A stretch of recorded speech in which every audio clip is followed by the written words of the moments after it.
It's time to step back in time. Time to step back in time. Time. All right. Number C14983U. Guess what it is? Too late. You lost. I won. It's a sway bar mount. It says it's the right size. Now, let's go back in time to when I was going to fit them, previous video, and fit them now and make you laugh. Hee hee hee. Ain't they purty? Let's go for it. All right, so the mounts have arrived. Now it's time to stick it in. First, what I've got to do is I put these up here ready, so let me get those out of the way. Cover your ears.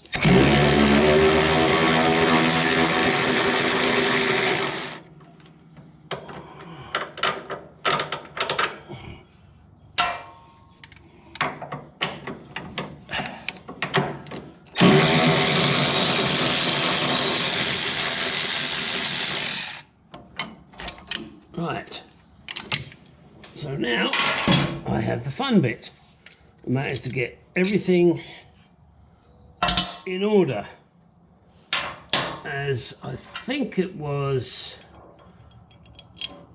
John Cleese in Monty Python said, and I can't remember the sketch, but they were talking about Shakespeare,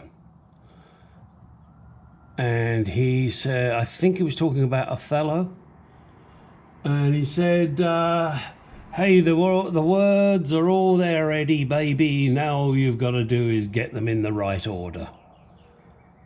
There, more trivia you didn't need to know. So let's grab myself one of my trusty bushes, C14983U. Keep my fingers crossed that this is the right fucking size. I'm sorry, that this is the correct fitment. Now, it has a slit. Oh God, I love a good slit. But do you put the slit to the back, the slit to the front? Does it really fucking matter? No, is the honest answer. It doesn't matter. Do you want to do one way and one the other? That's entirely up to you. Do you want to do them both the same way? Again, up to you. My preference is I'll put them to the rear. I'm rather fond of rears. Well, that seems to fit rather nicely. As you can see, I've already got some grease on there. These are the better quality ones. So, excuse me, I've got to move my light. Let me twist my light. Now, this is the fun bit. Getting this up here. Getting this. Let's drop a bolt. Now, I don't really need the washer, but I just like it there. So you're going to have to, take your choice. Now, the next tricky bit is to get this whole fucking kit and caboodle lined up. Push up the sway bar. Hang on. Push back on the links. Oh boy, isn't this fun? Yeah, you see these, I want these links to come back. Hang on a second. Did I tighten that? No, I didn't tighten those. So why is it fighting me? Because it can and it's on camera. Give me a second here. You mother... Naughty little thing, you. Oh, you're so naughty. You knew that's what I wanted to say. You wanted me to... Politely. Oh, gosh darn. Oh, wow. You know what I'm thinking. Right, now let's see if I push up now. Can I get anywhere near? Oh, near but no cigar, guys. Oh. Okay, you can see what I've got to do. And I'm not going to let you watch me struggle because I'm a selfish little bastard. I will now struggle to get that up there. Ooh, Golly gosh. And I'm also going to give this a slight schmear of grease. I meant to do that prior. I thought it was on the inside of the bracket. It is not. And now taking it off, I can see it's not there. So I will be doing that, and it will be my good old favorite copper grease. And once I get this one on struggling, the other one should go on easily. Ha, ha, ha. And I'll show you that, because I'm not going to let you watch me. So there, nah. Well, I've been struggling with this for a while, so it looks like I'm going to take these bolts out now and then bring the sway bar up and then try and line these bolts up. I don't know how it's going to go.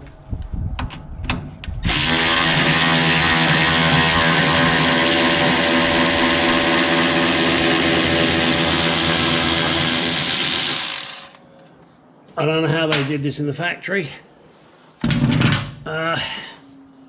But now I'm going to put the sway bar up and then see if I can line these links up. And looking at the angle of the dangle, I don't hold out much hope. I've got a feeling I'm going to have a joyous time. Give me a second, I'll be back. Hockey docky schmucky. Alright, I've just got it sort of tightened, you know, two, 3 threads on each bolt, and the same there, 2, 3 threads on each bolt. It's a bit of a bitch to get it lined up correctly, and I must admit I am concerned about that rear bolt, but it seems to be okay, so I can't argue. Now, next, what we have to do is swing this up and align it in here. And once we've aligned it in here, then we're going to need to twist it a little bit. There you go. Sorry, I'm talking as I'm doing. And then I should be able to do it. We'll see. So it looks like this may be the method. So whatever else I said in the past, what the fuck are you talking about? Why are you listening to me? Are you that stupid? Sorry, don't wish to insult my subscribers. But and before I tighten this up, I'm going to see if I can get these bolts in. I'm going to cut you off because, well, just because I want to struggle by myself.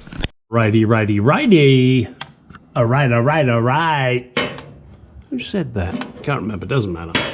I have loosened this top nut so that this rod can pivot a little bit, Rod Stewart, and hopefully that will allow me to get it in there, and with a bit of persuasion I'll be able to align that up. Let me try.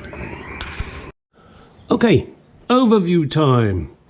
What I did was attach these bars to the chassis with everything in the correct order. They're only held on by a few threads at the moment, but that will change. Up here, I loosened that nut so that it gave me more room to play.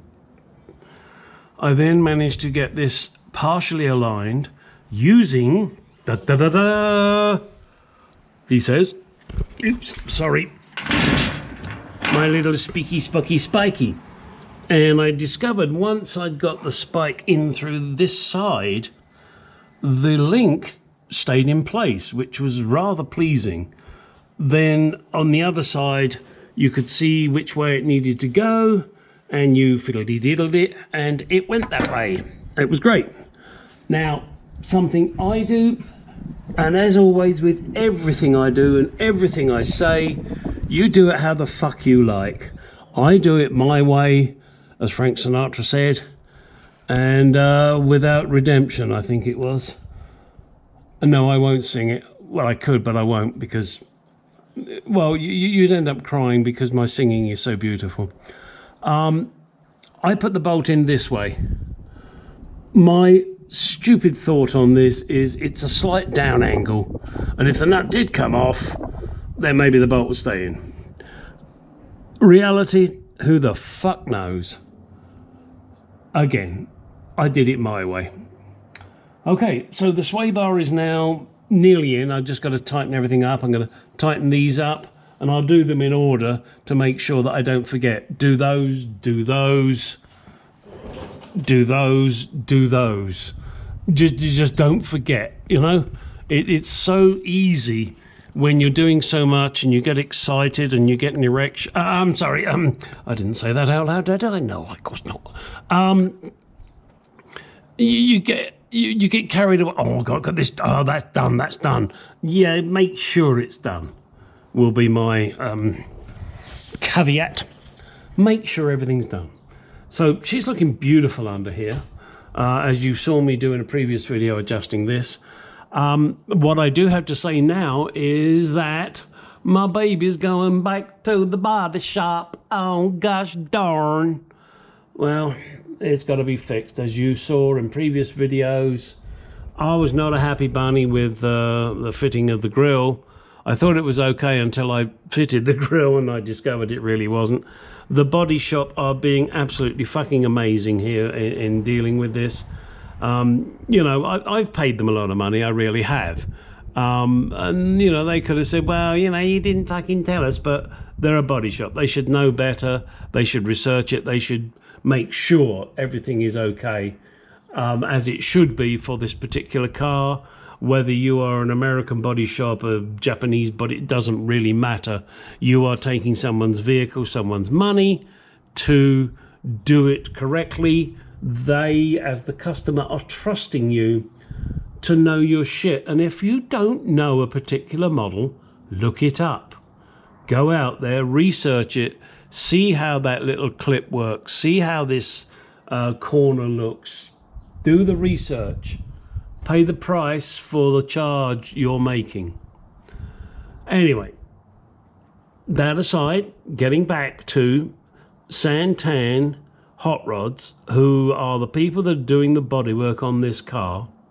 They are being honourable, and should you live in Arizona and you need bodywork done, sorry about that, and you need bodywork done on your classic vehicle, I would recommend Santan Hot Rods.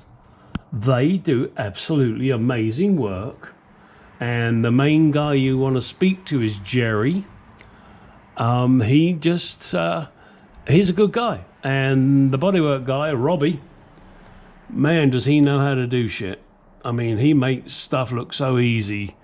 I look at it and go, how the fuck did he get that so flat, so smooth, so perfect? But he does, he's good. As I said, mistakes happen. They've made a mistake and they're going to rectify it. Now, it's not going to cost me a dime. It's going to cost them loads of money. Well, no. It's going to cost the business paying one of their guys, and they're not going to be paid for it by me because it was their screw up. They're going to come pick up the car, they're going to take it back, they'll take however long they take, hopefully not too long, make it look as it should. I will then go down and look at it and then give it the final nod. And I'm assuming that if I finally say, yes, everything is okay, then that's it. If I find something else after that, I guess really that should be down to me. Why do I think that? Because let's be fair. You know, that's me. That's the way I work. I try to be fair. If you know, the first time, yeah, okay, guys, come on, you fucked up. Fix it. Second time around, well, when I go and inspect it, I'm going to be a little more picky. I'm going to make sure that everything is exactly as it should be, as far as I can tell. And by that, I mean, you know, if I got a piece of chrome to fit and the hole is in the wrong place or something like that, I can't really blame them for that. The grill problem that they're going to fix, yeah, I'm sorry, guys, you really should have checked that. There's a gap on the rear door that at one end is 1/8 of an inch and the other end is 1/4 of an inch or maybe even bigger. That's not acceptable. You should have picked that up. That's not a particular model number, that's a get it right number. So we will see how it goes. I will report back once the car has been finished. Sorry, did it again. They're picking it up on Wednesday at the moment. It is Sunday. If you look up there, you can see I'm starting to plastic wrap my engine, and I will do a lot of that, and then I will expect them to do their own wrapping, and I will be stressing that to them. You guys need to wrap it up your way to make sure you are happy. All right, let me finish my sway bar now. I like the way everything is looking under here. Again, that's another thing they're going to have to be careful of. Don't you dare get any paint on my suspension. So they better mask it up somehow. I don't know how, that's down to them, but I will be stressing the point. I don't want to see a speck of paint on my front cross member, the rotors, anything, or the engine. We'll see. This is an extremely short video, but I think I'm gonna push it out. It's just one of those things that I haven't done a video for a while. I'm sure you guys are sitting there going, Gary, what's happening with the Mark II? Well, finally I can give you an update. I may do another one tomorrow. As I said, the car's not due to go until Wednesday. And there are a few things I want to do. I've got to get all the shit out of it, and I've got to put the bumper in it and stuff like that. So let's see. What the hell's this? Oh, that's not very pretty, is it? Oh, well, I'll have to clean that up. No big deal. You know, silly shit like this, I don't worry about it. You know, that I can just give it a quick rub and a quick brush of Pour 15. You know, and it'll look fucking brilliant again, and you won't even notice it. And who the hell's going to crawl underneath the car? Nobody but me. Me, and me. Okay. As always, guys, do please like, comment, subscribe. Ding the dong. That way you get notified of any more shit that I put out there. And also, please, if you haven't watched my video on Geico insurance ripoff, please do. Please tell all your friends. Please send the video to all your friends so that Geico suffers. They need to suffer. They have fucked with me for $150. How pathetic is that? What kind of shit do these big companies do? Okay. Like, comment, subscribe, ding the dong. Get out in the garage. Do some shit.